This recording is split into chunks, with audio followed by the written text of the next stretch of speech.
Assalamualaikum warahmatullahi wabarakatuh. Nama saya Ali Mahrus. Saya sebagai Kepala Subbagian Keuangan dan BMN di YIN Salatiga.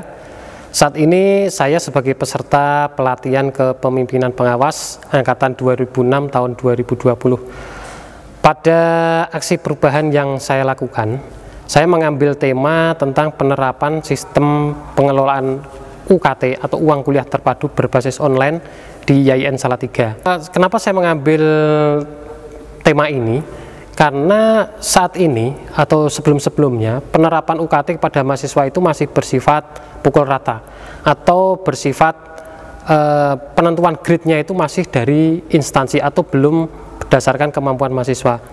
Jadi ada mahasiswa yang bayar kadang merasa keberatan karena nilai UKT-nya itu terlalu tinggi untuk kemampuannya. Sehingga melalui dengan aplikasi ini saya berharap nanti mahasiswa itu dapat mengupload sejumlah dokumen sehingga mahasiswa yang dirasa tidak mampu atau kurang mampu mungkin akan mendapatkan atau membayar UKT dengan nilai yang lebih rendah daripada temannya yang mampu.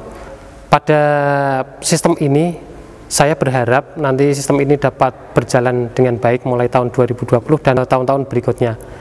Untuk lebih jelasnya mungkin bisa kita lihat di tayangan berikut untuk tentang penerapan sistem UKT YIN Salatiga.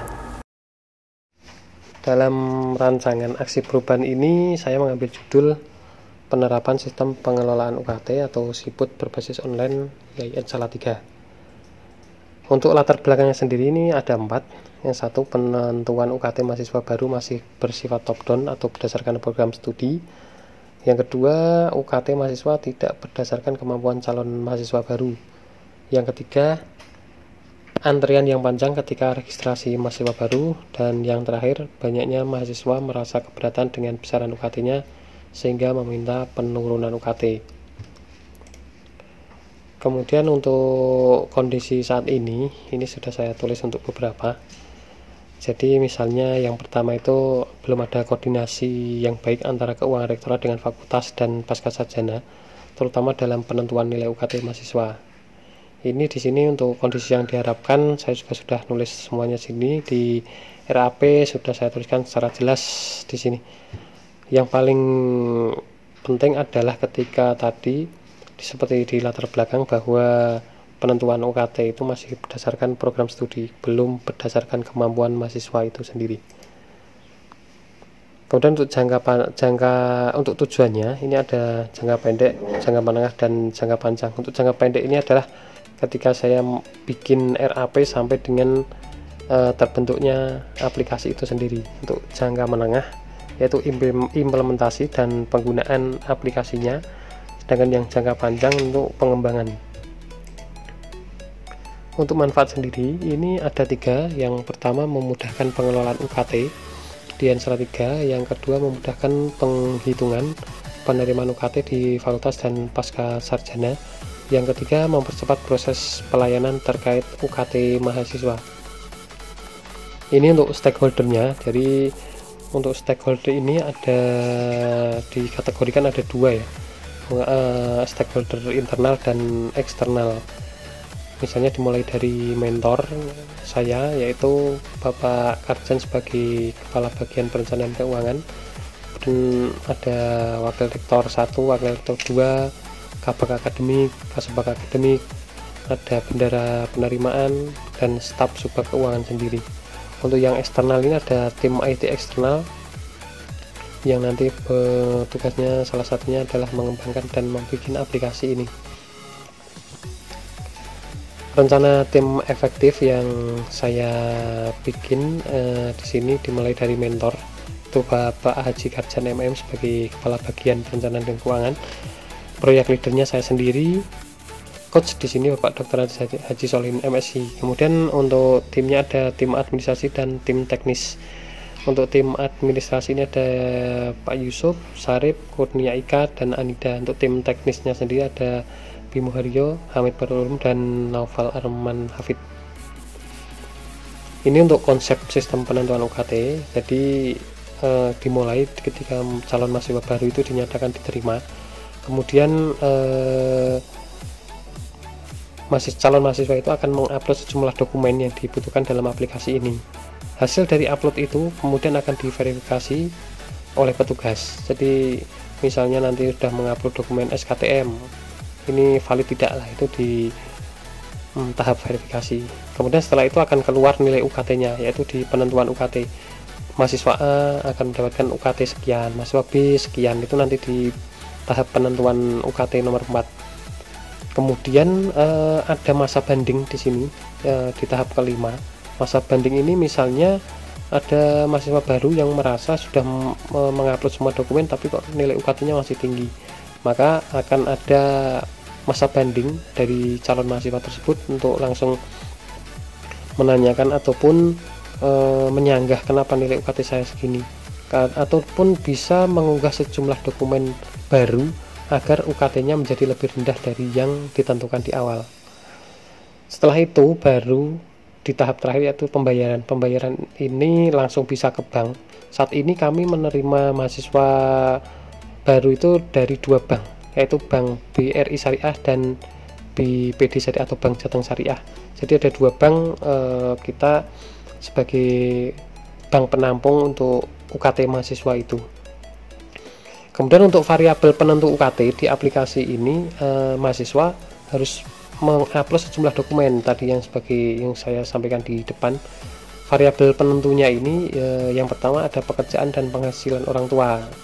Ini nanti bisa dibuktikan dengan surat keterangan penghasilan itu ya, kali yang bukan berasal dari instansi formal. Kemudian yang kedua kondisi rumah. Kondisi rumah ini nanti akan mengupload foto rumah dari depan, samping, atas, lantainya seperti apa kan itu. Kemudian yang ketiga KWH listrik dan bukti bayar listrik 2 bulan terakhir. KWH sendiri misalnya 400 watt, terus kemudian 900 watt. Nah ini kan juga menentukan besar kecilnya UKT nanti. Yang keempat SKTM jika ada. Ini hubungannya dengan ketika orang tua tidak mampu, maka bisa ada SKTM ini dan akan menurunkan nilai UKT itu sendiri. Kemudian kartu keluarga. Yang keempat foto kondisi rumah. Lah ini sama dengan yang tadi, kondisi rumah dan foto kondisi rumah. Oh, dokumen lain yang mendukung seperti prestasi calon mahasiswa. Ketika SMA mungkin mempunyai prestasi-prestasi tertentu, nanti bisa di-upload di sini. Ini mungkin menjadi satu tolak ukur ketika nanti mahasiswa akan mendapatkan beasiswa ya, karena hubungannya juga sampai ke situ. Di sini ada beasiswa prestasi, ada beasiswa miskin, KIP kuliah, itu nanti kita bisa mengambil data dari sistem ini juga.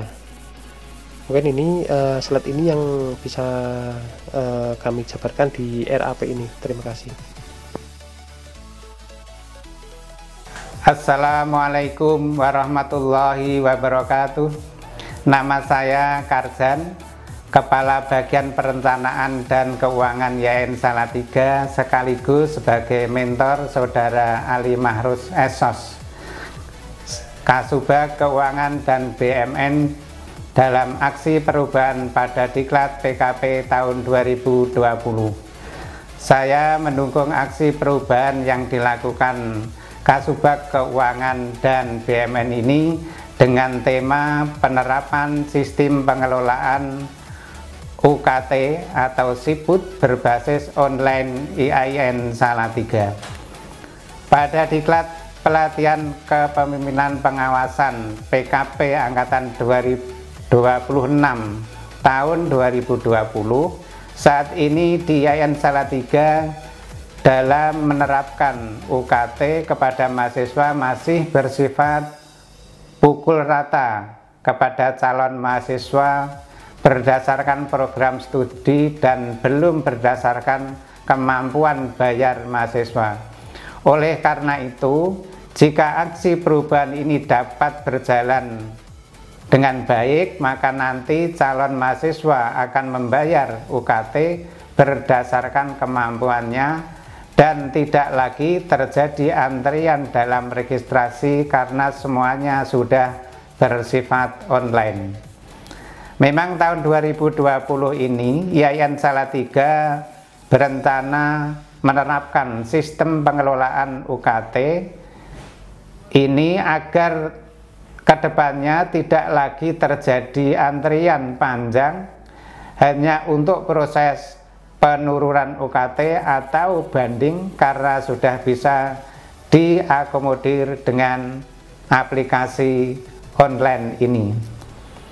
Saya berharap aplikasi ini dapat membawa perubahan ke arah kemajuan Institut Agama Islam Negeri Salatiga, terutama dalam hal pelayanan publik, sehingga pelayanan publik ini dapat semakin akuntabel dan transparan. Saya mendukung Ali Mahruz untuk memperbarui aplikasi Siput ini agar lebih baik. Sekian dari saya, kami akhiri. Wassalamualaikum warahmatullahi wabarakatuh. Demikianlah pemaparan dari kami tentang sistem penerapan pengelolaan UKT Yayan Salatiga.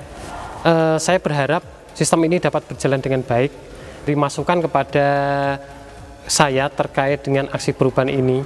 Jika nanti ada masukan, kritikan, dan saran, kami akan terima. Terima kasih. Wassalamualaikum warahmatullahi wabarakatuh.